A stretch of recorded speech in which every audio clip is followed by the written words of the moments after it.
Good morning, good afternoon, good evening, wherever you might be, Shield Destroyer. So we got the Great Resist, the Sun,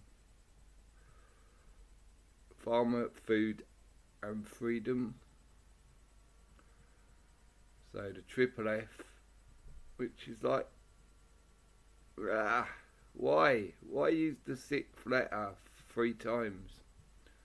But anyway, this is Clive Edwards' speech, The Great Resist Hereford.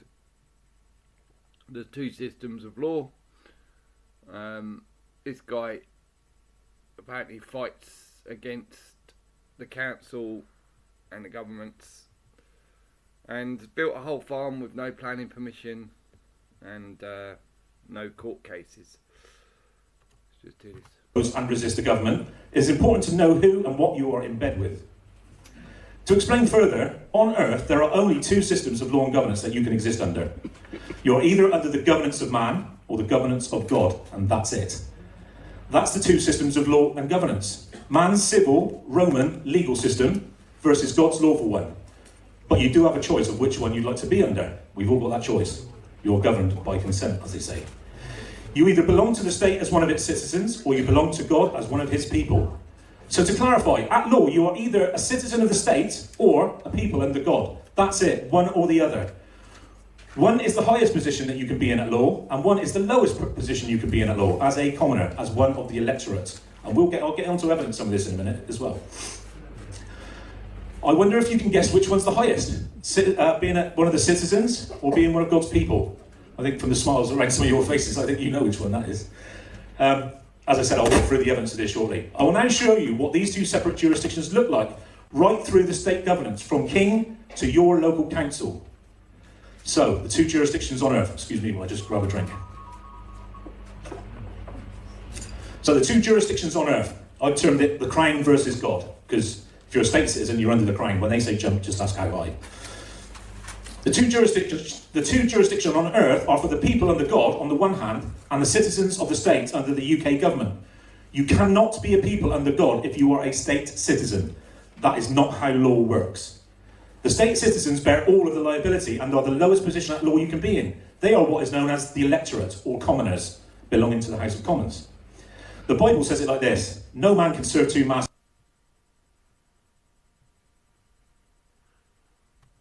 for either he will hate the one and love the other, or else he will hold on to the one and despise the other. You cannot serve God and mammon.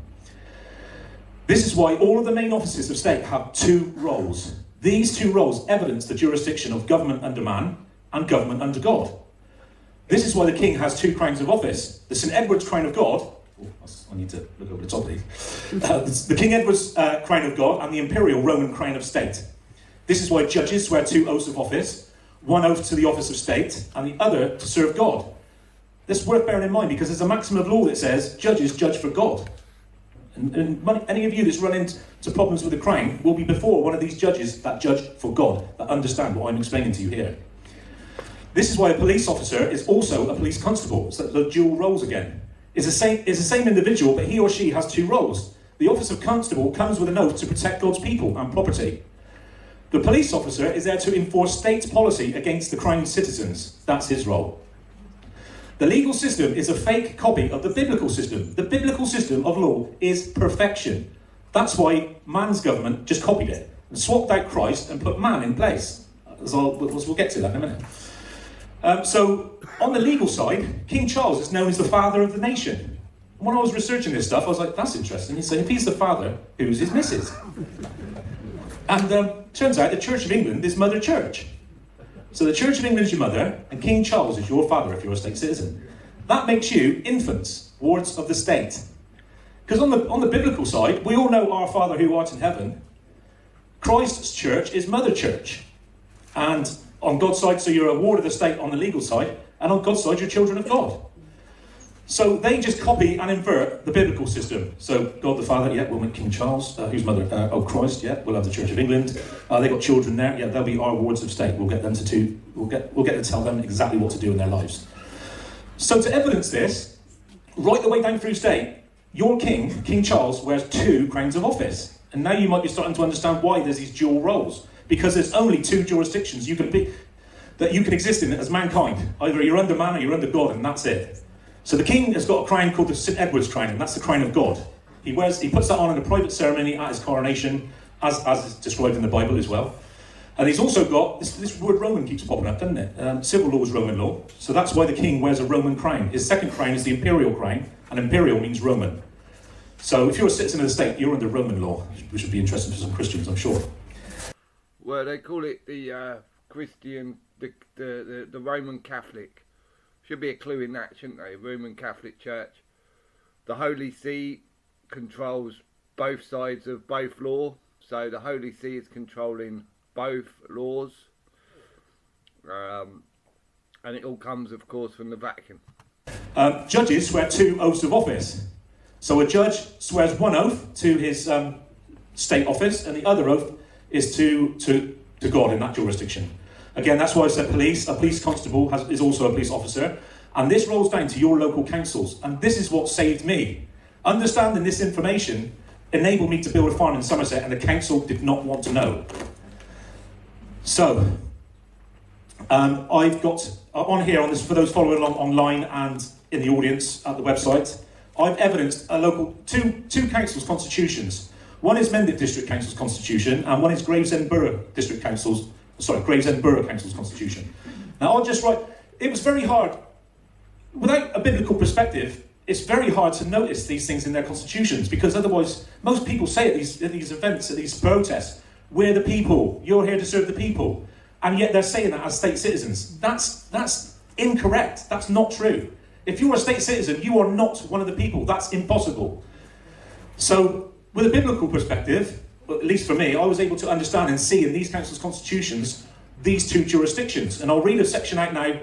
It's very interesting what these councillors' duties are. It's not something whimsical. It's not something they should do on a Monday just to tick a box. It's their duty, what I'm about to read out now. It's very powerful. So, the main purpose of the job of a councillor: to represent the needs, priorities and aspirations of the electorate and, small little word but huge importance, and the people of Mendip. So that's in one section. So if there wasn't two jurisdictions, why do you need that word "and" in there? You're either the electorate or the people. It shouldn't matter. But they put that word "and" in there to delineate between the two jurisdictions. In another part of this, of the same constitution, Mendip, it says, to represent the community and bring the views of the electorate and the people of Mendip into the council's decision-making process. With the interests identified within the ward and the ward as a whole. It's that little word again, but it delineates between the two sections of their ward. They've got a ward full of the electorate, and the ward as a whole includes those that don't vote, those that are people of God. When I started putting this stuff out to Mendip District Council, I mean, don't get me wrong, they never had someone, I don't believe they've had someone come forward before and explain this to them. I might have been the first one, because I had to explain it to them a little bit. And anyway, they eventually got it, and left me alone. That's just the truth of the matter. So I'll just point out some on Gravesend Borough Council's constitution. Now I find this amusing, hopefully you will too. So, this is down in Kent, I guess, Gravesend. Might be your neck of the woods, sir. No, near London. Right, over that way, okay. Anyway, so this is from Gravesend Borough, and this is evidenced on my website, so anyone can find it. Members of the Clear Wave will be very familiar with this. So, to allow local people to have a real and informed say about issues that affect them. So here's the people over here. You lot can have a real and informed say. Right, let's have a look at this one over here. Right. Explain to the electors and council taxpayers reasons for particular policies and priorities. So they're asking over here, like, oh, how can we help you to get really involved in, yeah, this is what's happening, guys. That's what's happening. Live with it. This is all in their own constitutions. You know, these aren't my opinions. This is what, obviously, I've found out. And when I started, now a council, you can be an atheist councillor. It makes no difference to me. I don't need to quote the Bible at you. I can just pick up their Bible, which is their constitution, and quote it back at them. They might not believe me, but they will understand their own rules and laws.